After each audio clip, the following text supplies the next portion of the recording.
Alors voici la nouvelle Dacia Sandero, la deuxième génération.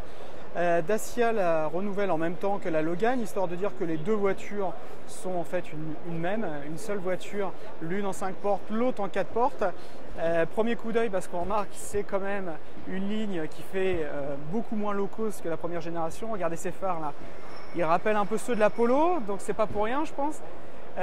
Donc ce look moins low cost, à l'intérieur c'est à peu près la même chose. On a vraiment quelque chose de plus qualitatif, en tout cas en apparence. Regardez cette planche de bord. On a des éléments plus haut de gamme comme là le système de navigation qu'on avait déjà sur le Logi.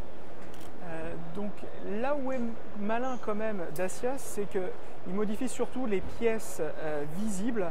À l'intérieur, globalement, on garde le même châssis, la même base. Le moteur lui change, on a l'arrivée du 3 cylindres essence. À l'intérieur, globalement, c'est à peu près la même chose, les mêmes prestations. Le coffre, pas beaucoup différent. Et puis aussi, bonne nouvelle quand même, c'est que le prix, lui, reste inchangé. On aura toujours les mêmes tarifs aussi agressifs.